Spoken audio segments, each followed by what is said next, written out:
It's already moved. It's in through my lymph nodes. Minimally, there's an 18-month prognosis to live. What happens next astounds even the most seasoned of physicians.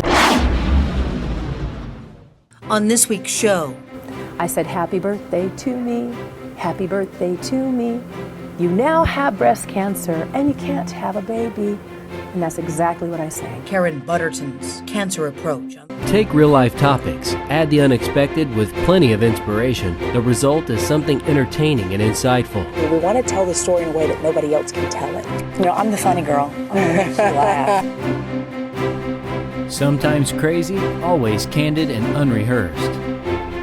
You talk, we listen, about topics that matter and things that make you laugh. You know them, but not like this. You're watching The Spiel with Angie and Juli. You know, we are extremely blessed. The Spiel is in South Florida, and we have met up with a dear lady, Karen Butterton. Karen, welcome. First of all, we've been following you and what you've gone through, and we're at a point now that we have to share your story, and that's what we're doing here today. Thank you so much. Thank for you. I'm allowing excited us to be here. this. I guess let's go back to the beginning when we realized that we had a road ahead of us now. Back in 2002, I was 45 years old. In fact, it was my birthday. And the week before that, I found a little tiny little bump, like the size of a pinhead, on my breast. Now, I'd had a mammogram probably about 3 weeks earlier. Nothing showed. But this little tiny bump. And I called the insurance company and I said, I found a little lump on my breast. We just had your mammogram results. Nothing showed. I know, but I know from my own self-test that there's something here. So they finally agreed to let me go for an ultrasound. At that point, they did a biopsy. It was on my 45th birthday. I was on the 285 connector in Atlanta, and I got a call saying, Karen, I need you to come in right away. I said, really? Yes. Came in. At that point, she says, you have invasive stage 1 breast cancer. I said, oh, okay. And she said, here's what we need to do. At that point, I can never forget that day because I had a second phone call. And it was from my OBGYN, who had done a lot of tests to find out why we couldn't have a baby. She said, well, we found out the answers. Come to my office. I said, no, doctor, give it to me on the phone. I'm too busy. I just had some news that I was just given about having breast cancer. She goes, well, you can't have children. So here I am driving home on my 45th birthday. It was Halloween. I said, happy birthday to me. Happy birthday to me. You now have breast cancer and you can't have a baby. And that's exactly what I sang. Were tears streaming? They were just streaming down my face. I said, how do I tell my husband? Because we were going to go through fertility and everything else. And now she says I have estrogen positive breast cancer. So I went home and told my husband, and I'll never forget what he said. For better, for worse, for richer, for poor, in sickness and health, till death us do part. And we got on our hands and knees, and we just cried out to God, help us get through this. He was with me every step of the way. We got through the cancer. I finished all of the therapies. I had a lumpectomy and radiation treatment. And then I was given a clean bill of health. And that period was how long? That period was 8 months. Okay. It was 8 months. And then from that point, recognizing, let's say, for example, we couldn't have children, we wanted a child so bad. So in the period between what I'm speaking to you about now, we were able to adopt a beautiful little boy. And we had him at 13 months. So he's our pride and joy. So now I've been living my life, very involved in the corporate medical field, and it is Christmas of last year. And I noticed a tiny little sore that had opened up on my right breast. And it was right where the incision was of the original surgery. So I thought maybe the actual incision had just opened up. Sure. So I immediately went to the physician the day after Christmas. And she said, you know what, because of your history, I think it's important that we go out and at this juncture, we quickly go in and we get a mammogram. She pushed me through to get a mammogram. And when she did the mammogram, it came back negative. No issue, no problems. But the sore would not heal. She gave me some more different medication. After a month, the sore continued not to heal. She said, I'm going to send you to a surgeon who's also a wound specialist. So I went to the surgeon. The minute he looked at that sore, I knew. The way he looked at me. His face? His face. He took a punch and he said, I'm going to send it to a pathologist and I'll get back with you in a couple days. I was just driving from my corporate office home en route and I had a phone call. And he said, Karen, I need you to come to my office as soon as possible. And I said, Doctor, I'm busy. I have too much on my plate. Just give it to me over the phone. He says, I don't want to talk to you about this over the phone. It's okay, doctor. I have cancer. It's come back, hasn't it? He said, yes, it has. He says, but I need you to come into my office because we have some tests we have to run.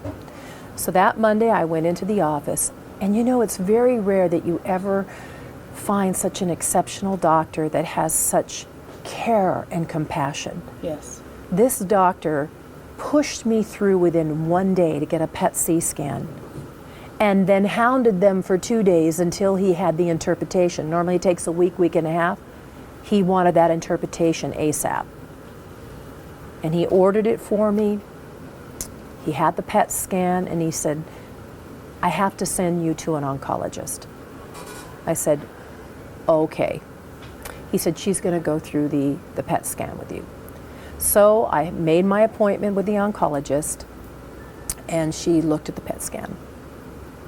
And she said, your cancer has come back and you just do not have just a local recurrence in your right breast. It also has moved to your lungs, which means lungs, which means it has metastasized. It's already moved. It's in through my lymph nodes. And she said, it's important that we immediately start treatment. I said, well, wait a minute. I said, before we start treatment, I will always get a second opinion, and this is something every person needs to do. Very good advice. They must have a second opinion. And they came out with the same conclusion and the same course of therapy.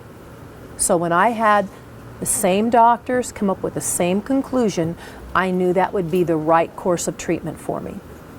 The second thing that was really important that I learned is that I wanted to know the stage and the grade of cancer. Because as far as I'm concerned, no human being should ever go forward with any treatment till they know the stage of their cancer and the grade of their cancer. The stage is how severe is it, and the grade is how fast does it move. When you as a person know those questions and if they're answered, then it'll help you make an informed decision. You have to be your own advocate. And for example, you're the conductor and your oncologist and your surgeon and your radiologist, all of those are part of the orchestra. But how many people like myself would be, okay, where do I go? What do I do? I mean, to take that initiative to, where do you get that strength or that know-how? Since I was a child, my mother said I knew what I was going to be at the age of 4. I was a leader when I was 4 years old. But the difference is I was always a truth seeker, and I wanted to know why and how to proceed. I'm a person that probes, so I'm always looking to see the hows and whys. So my doctor, when we talked about it, I said, Doctor, I know you want me to get into treatment as soon as possible, and I've received my second opinion, and I'm going to move forward with it, but I'm going to step back for a month because based upon what you just told me and that it is moved, that means I'm not your typical breast cancer patient. And she said, no, you're not, Karen. Minimally, there's an 18-month prognosis to live. But with therapy and treatment, we can give you more time. That was her answer. You're watching The Spiel with Angie and Juli.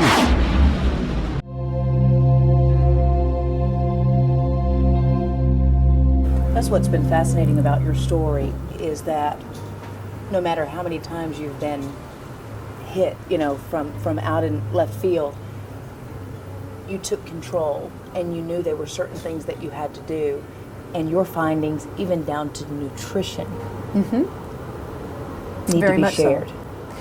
Well, what happened was that I decided to take a month to prepare myself physically, spiritually, and emotionally. And every cancer patient needs to do that. But I also made the decision that I was going to research and find out what did I need to do to be a part of my treatment to get the potential best outcomes that a human being can get. And I began to research, and I began to find out that 1/3 of all cancer patients, they die of malnourishment. 1/3 according to the National Cancer Institute. I also began to recognize, and my husband says, we have got to keep your energy up, Karen. Yes. You're getting adriamycin, cytoxin, and Abraxane. And being slammed with adriamycin is poison. considered Yeah. the red devil, the red Wow. poison. And I said, I understand that. And I said, so what I have to do is find out what I need to do to keep myself at optimum level.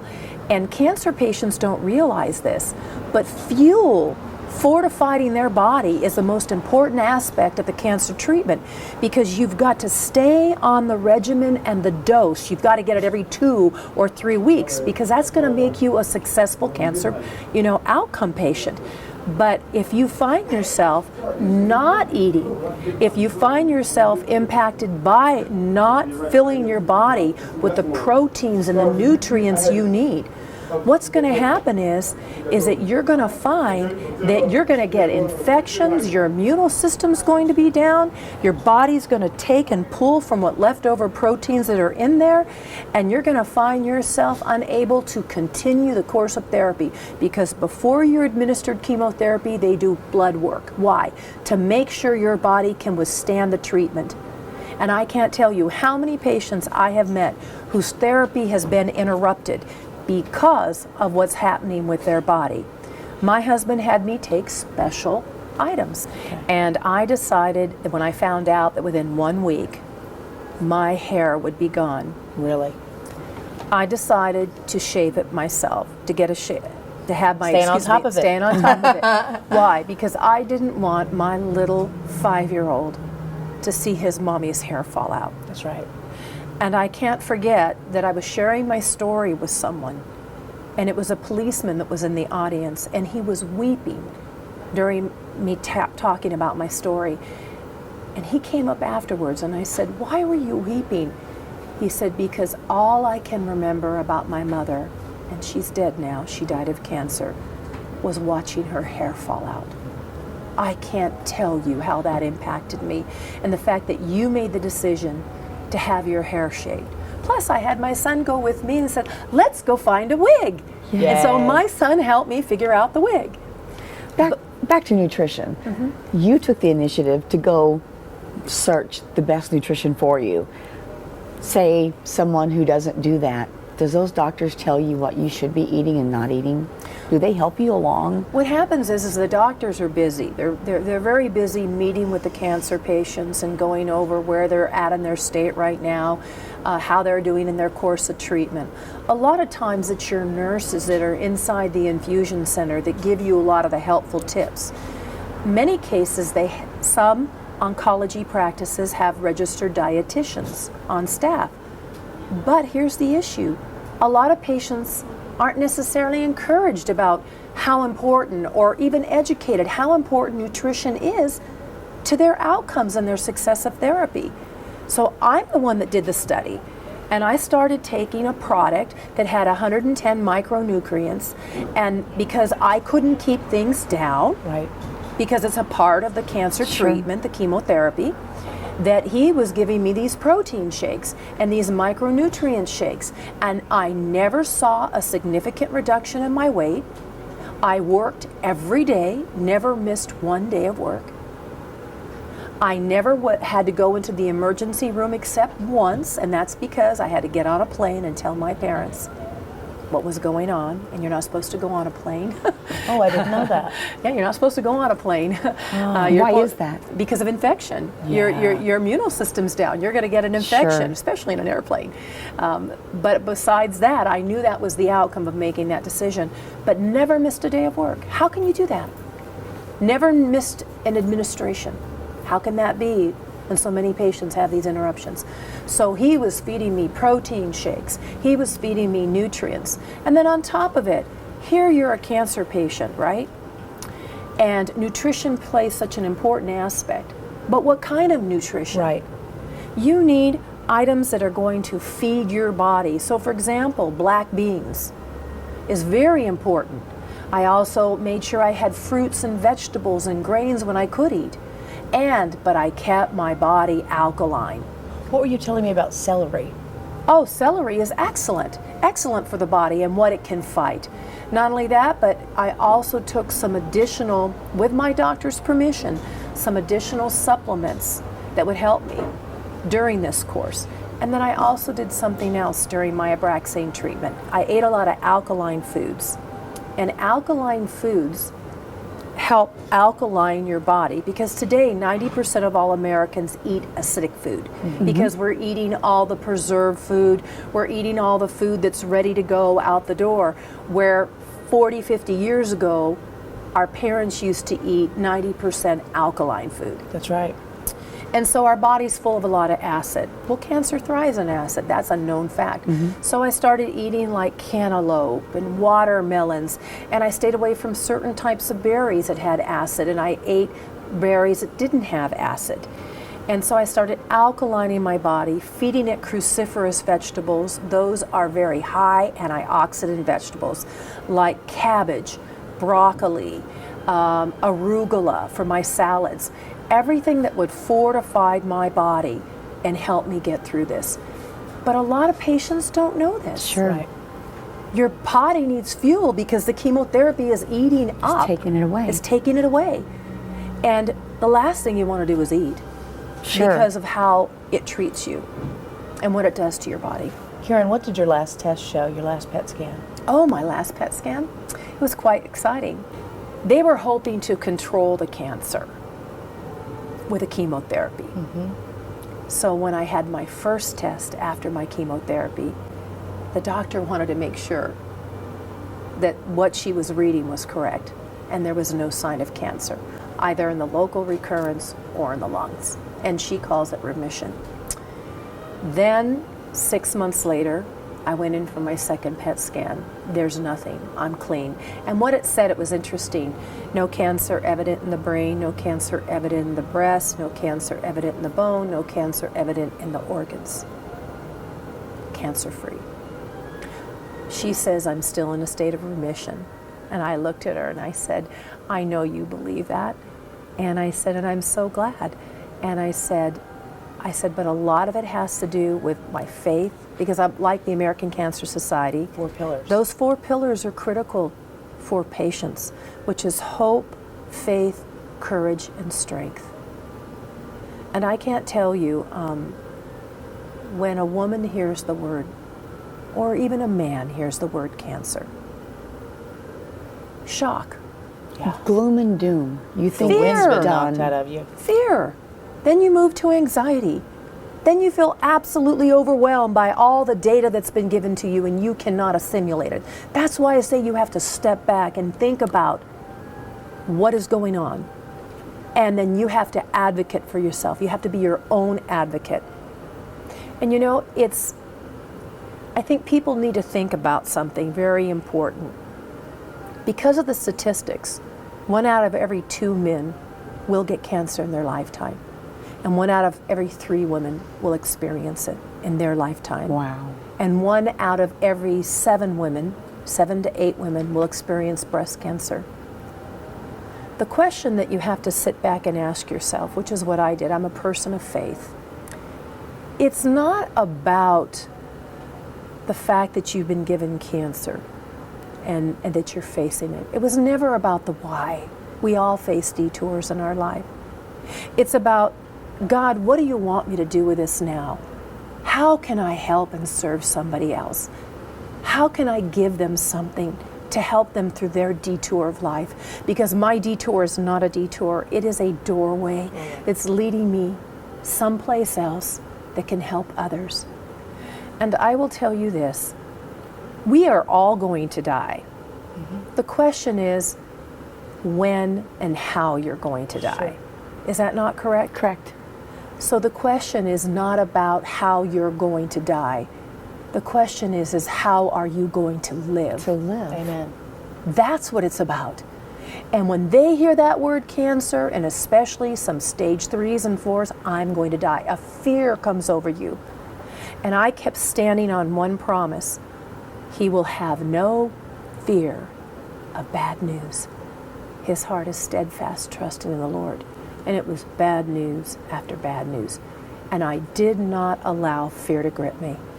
They're treating cancer now like a chronic illness. And the issue is, yes, you've had it once, but you have to ask yourself, will it return? And if it does return, what method, what pattern, and how fast? That's the question. If folks want to get a hold of you, you encourage that. Yes. You encourage anyone going through the first shock of hearing the word cancer, those in the second or the third, the fourth stage of cancer, to reach out to you. How can they do that? Well, I have a Facebook page that I just completed, and it's called Cancer Approach. And I'm going to, by October, I will be launching my website. So in the interim, I'm giving them an opportunity to come to my Facebook page called Cancer Approach. A Cancer Approach, okay. And they can reach me there. I also am going to be handing out, I have a business card that says, really at the top, I love it, this is just me, diagnosis, you've been diagnosed with cancer, what now? And I literally give out my phone number. I'm not afraid to give out my phone number, because why? I'm having people from everywhere calling me. Sure. But if they come to my Facebook page, I have an email that they can hyperlink to me, and I will be happy to answer any question that they would have.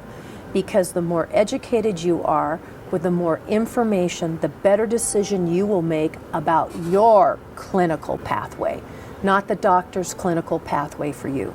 And elevated insulin growth factors, they've been able to show, can have a correlation to the impact to cancer. And once again, that moves into the obesity and what they've been able to correlate.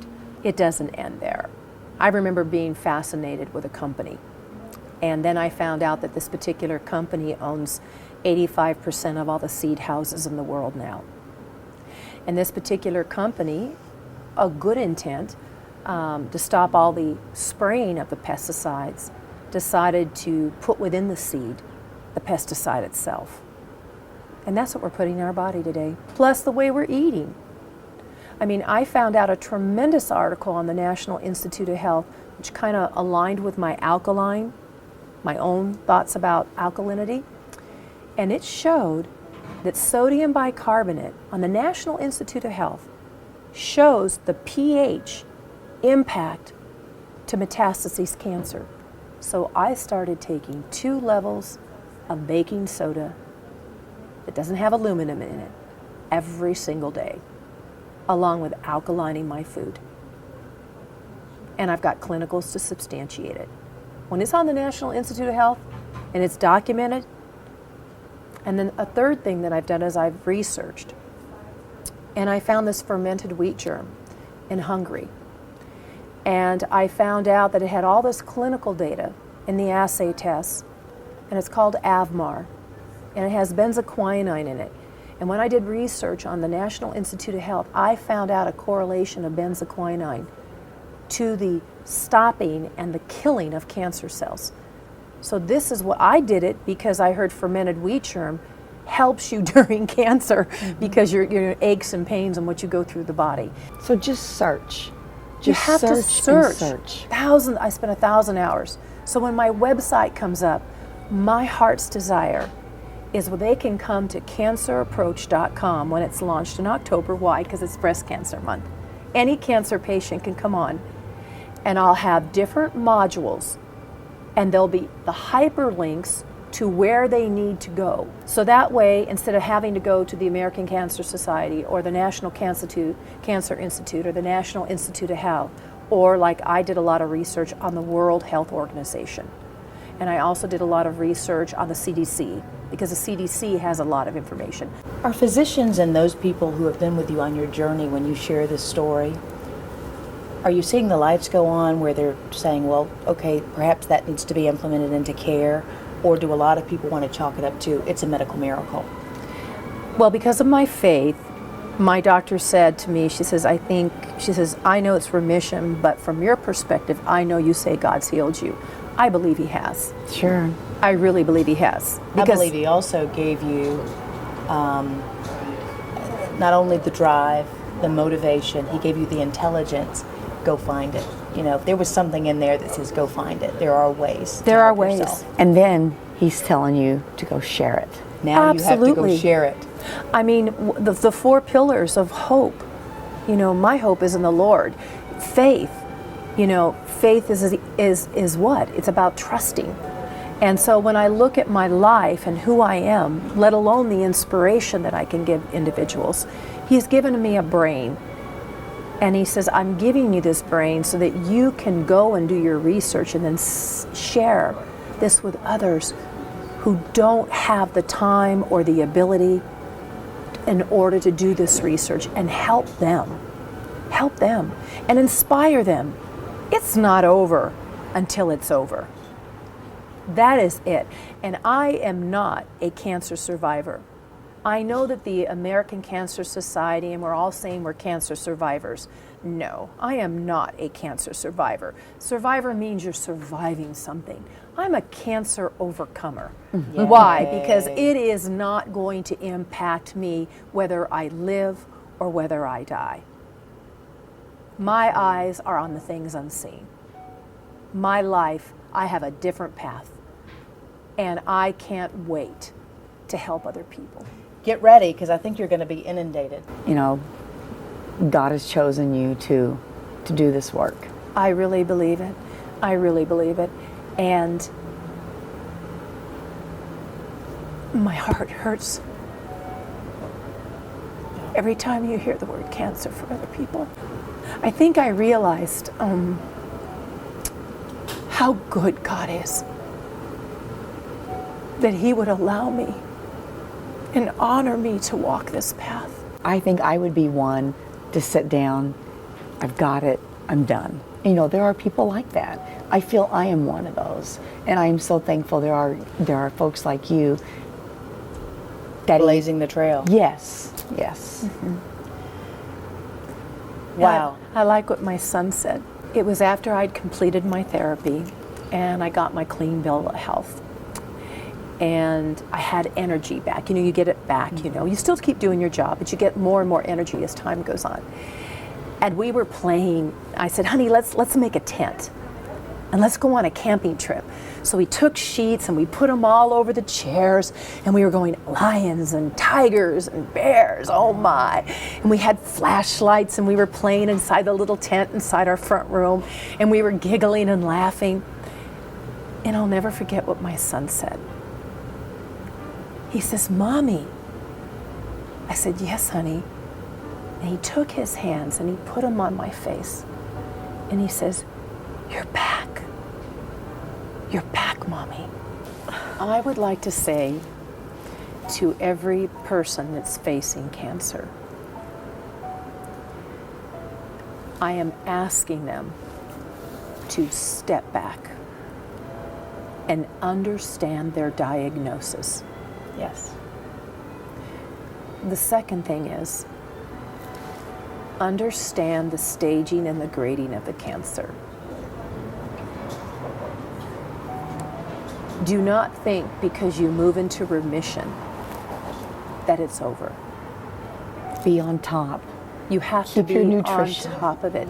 You have to change your lifestyle, and you have to understand the nutrition facets and how it can significantly impact your life. And then I think you have to share it with others. I mean, if someone had told me, if I had to take an injection called Neulasta and say, just take Claritin, and I wouldn't have to suffer the pain of Neulasta, because you have to, it's the white cells you have to produce. It's part of the chemotherapy regimen. The first time I went without it, because I wanted to see what it felt like. It was the most horrible thing a cancer patient can go through. The next time I had my Neulasta shot, I took Claritin. 90%. I did not have to go through any of the side effects. Little tidbits that make it easier to go This through is it. life-changing stuff. And that's what it's all about. Sharing and caring. Thank you so much, Thank Karen. you. Thank you.